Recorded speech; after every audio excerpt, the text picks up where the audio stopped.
Ladies and gentlemen, boys and girls, Business Blazers back! Not that we went anywhere. It's 3 times a week. Subscribe. 4 of history's most outrageous corporate fines and the companies that got away with murder already.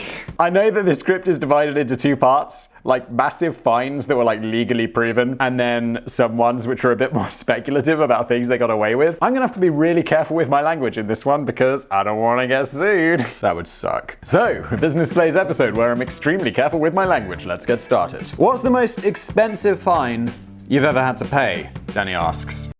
For me, I think I've been pretty good. I got a speeding fine the other day, but it was pretty low because I was only going a little bit over the speeding limit. I've got a lot of parking tickets in my time, just not because I park badly. I swear there was a phase in my life where I would park in pay and display car parks and completely unintentionally just forget to pay. Like I would just not go to the sheet of pay, I'd just wander off and then I'd come back and I'd get a fine. It happened to me so often. Being a fairly clean living and dutiful citizen myself, I'm struggling to think of any particular big fines I've had to shell out for when one of my toes may have accidentally strayed outside of the boundaries of the law. The best example I can think of was about 20 years ago when I was sharing a house with a group of mates and we had forgotten to buy ourselves a TV license. Never been in this position myself. Never. Forgotten may not be entirely accurate. We had no money between us and we were living off birdseed and wood shavings, so buying a TV license wasn't just anywhere near the top of our list of priorities. We didn't really put up that much of an argument when the TV licensing guy came knocking on the door and asked if we had a TV.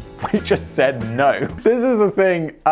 You guys might know he's written for one of my other channels. Now does a channel called Fact Fiend, Carl Smallwood. He did this whole video talking about the TV licensing guys in the UK and how they claim to have these magical detector vans where they can go around and see if you're like operating a TV, and it's basically just complete bullshit, and they just do it to scare you into paying for your TV license. He asked if he could come in and check for himself. We panicked and said yes. Oh, Danny, what have you done? He came in and he saw the TV. One of my friends started making a desperate attempt to feign surprise that this TV had magically appeared from nowhere, but I waved him down and told him not to bother. Guys, you said you didn't have a TV, and that appears to be a TV. Oh my god! Wow! Someone gave us a TV! It's like clearly really wired in, it's dusty, it's kind of... We'd been caught, we had to stick our hands up and deal with the consequences, which in this case was a fine of about £130. Now, when I had to get a TV license, which I did do once in my life, I don't live in the UK, so don't get all uppity about me not having a TV license. I also don't really watch TV, I just watch Netflix, which you don't have to have a license for if I'm not mistaken. I think you only have to get a TV license in the UK if you actually watch like broadcast TV, which I haven't done in a very long time. When I had to get it, I think it cost about 100 quid. And if you didn't have it, the fine was about £1,000.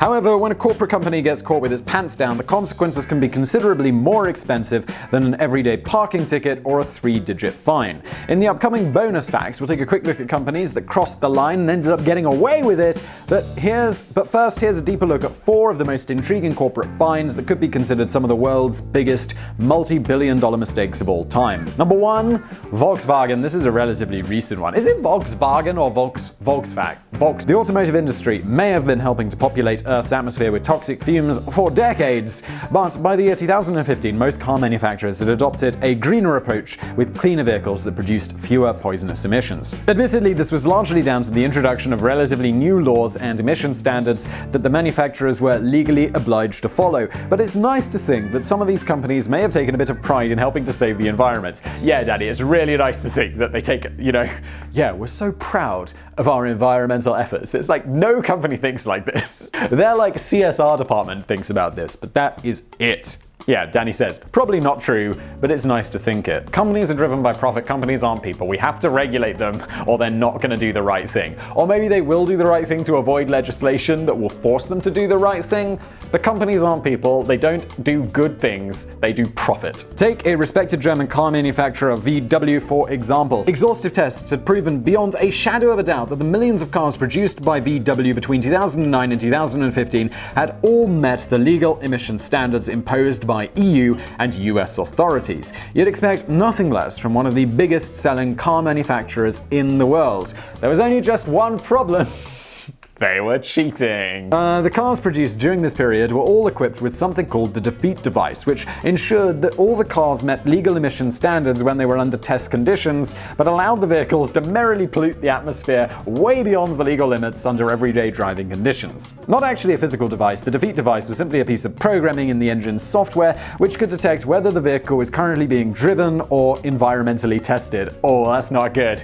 Is that why it's in some they can test it on some sort of treadmill for cars or whatever, and then they're like, let's get green. Most official tests, including those conducted by the United States Environmental Protection Agency, follow very specific patterns such as placing the cars on rollers, I guess the rollers are a car running machine, and running them at certain speeds for certain lengths of time. The defeat device could detect these patterns, and if it concluded the vehicle was being environmentally tested, then it would launch into full-on save the planet mode. This is real sketchy. Alarmingly, it was discovered later through independent on-road testing that some of Volkswagen's cars were emitting more than 40 times the legal limit of toxic fumes. Yikes. That's only some of the cars though, some were less. Don't sue me. And Volkswagen eventually admitted that the defeat device was installed on around 11 million vehicles around the globe. When you add all of that up, the hidden damage getting pumped out of Volkswagen vehicles between 2009 and 2015 has been estimated by some as being the same as the UK's entire toxic emissions from all vehicles, power stations, industry,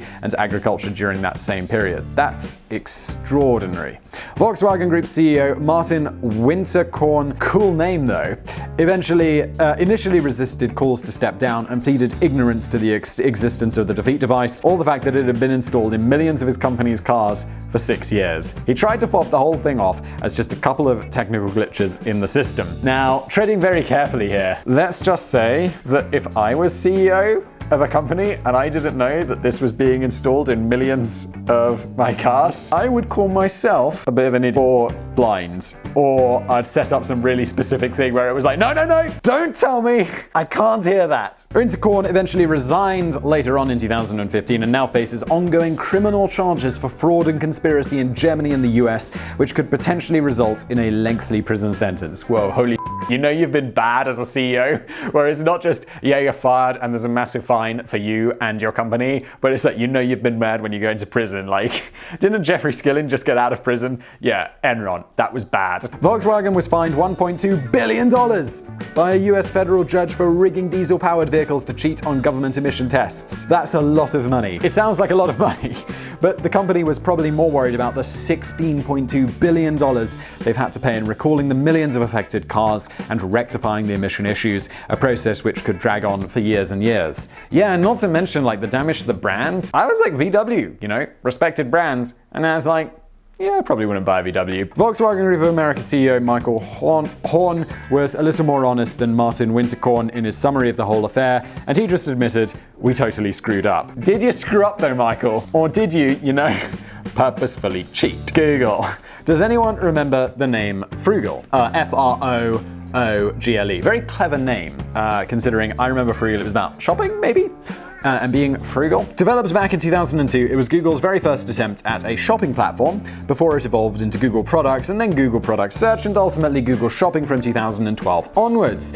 The interesting thing about Frugal was that it didn't get any preferential treatment in Google's own search results. It competed fairly and squarely with other non-Googly business competitors who were trying to flog their stuff based on your search criteria. The bad news was that Frugal was a bit of a flop, which is probably why you don't remember it. I don't remember it, but I feel like I've heard of it. So Google went back to the drawing board and this time tried to stack a few more cards in their own favor.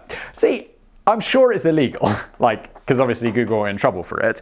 But if I was Google, it's like, yeah, I've made this search engine. It's a way for people to find, to find products. And if I was Google, I'd be like, well, yeah, I'm definitely gonna put my products on there. It would be like owning a store and having your own goods and someone else's goods, which, you don't make any money off. You're just selling for fun and not putting those goods in a preferential position in the store, like by the counter or where people first walk in or at eye height or something like that. It seems blatantly obvious that that is something you should do. Obviously don't do that. Apparently it's illegal. Not legal advice, not a lawyer. By the year 2010, the European Commission had launched a formal antitrust investigation into Google's search algorithm following complaints that the search engine was now predominantly displaying results from Google's own shopping platform, regardless of merit or how relevant the products might be to the original search query. Which again, if I was Google, I'd be like, yeah, of course, they're my products. My search engine. The accusation was that Google was not applying the same set of parameters or penalties to Google shopping results as it was to its competitors.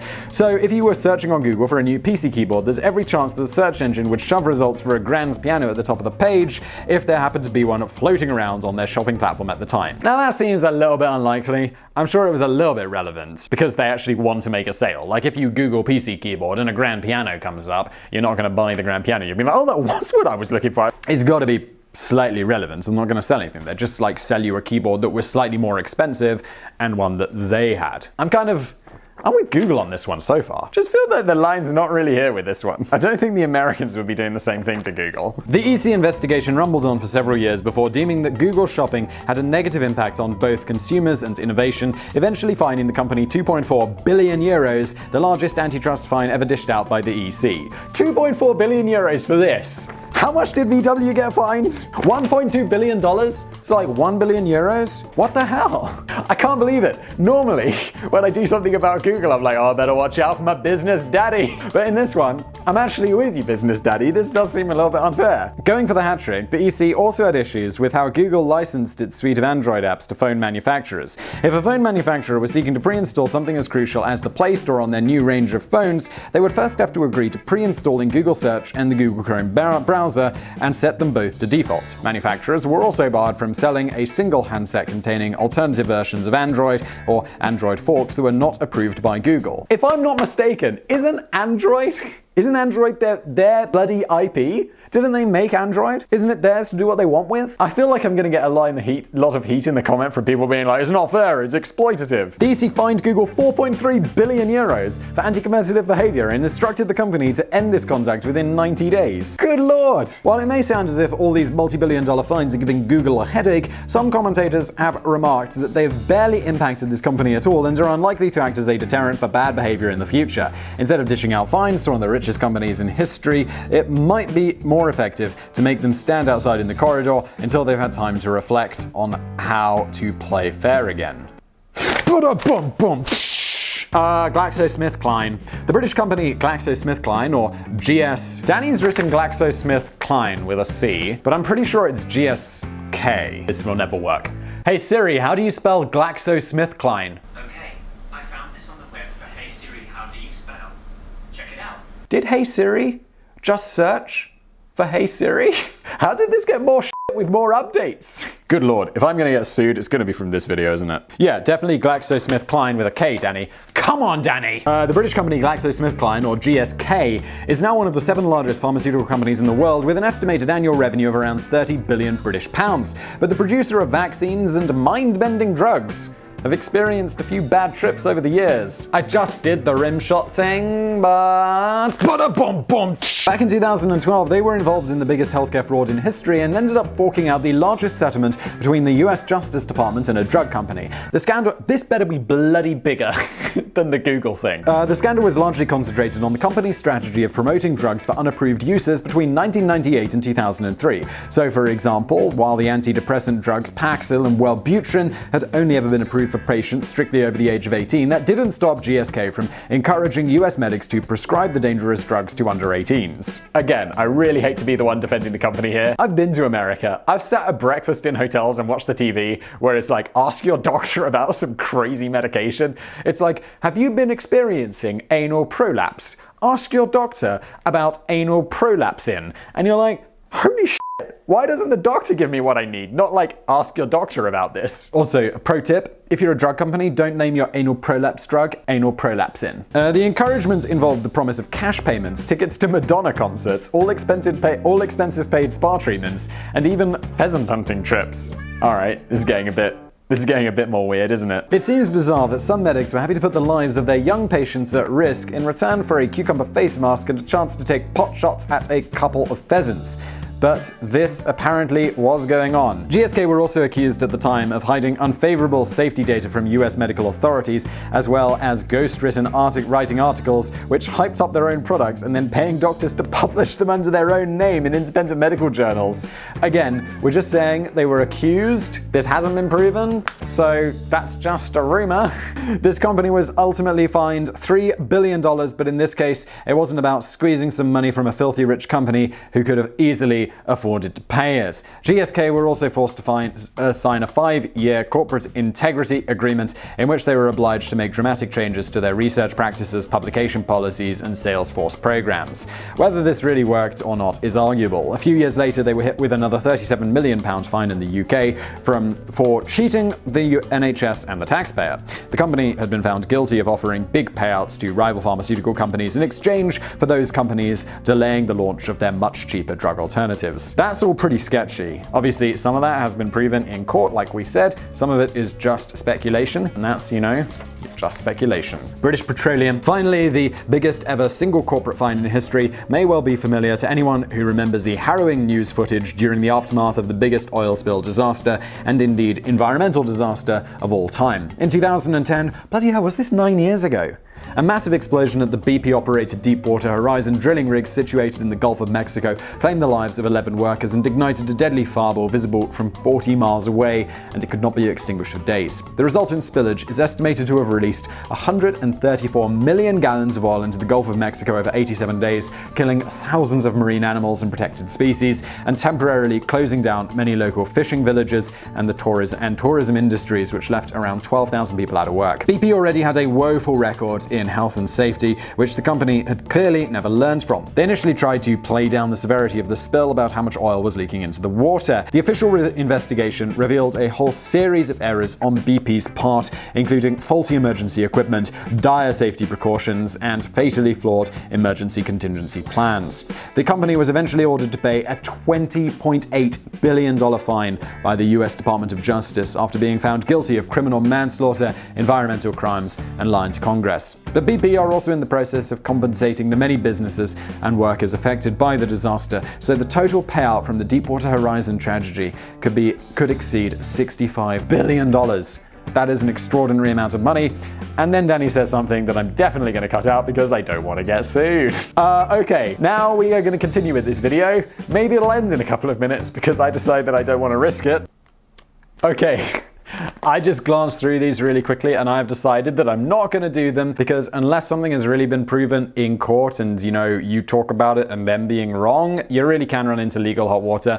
I'd probably be fine, but this is a new channel. I also don't want to get sued. That would suck. So, while Danny, I appreciate these ones, I am going to skip them. I really hope you enjoyed this video anyway. Call me a shill or whatever all you want in the comments below. I'm really just looking out for my best interests, and I'm not looking to change the world here. I'm looking to entertain you with fun business stories.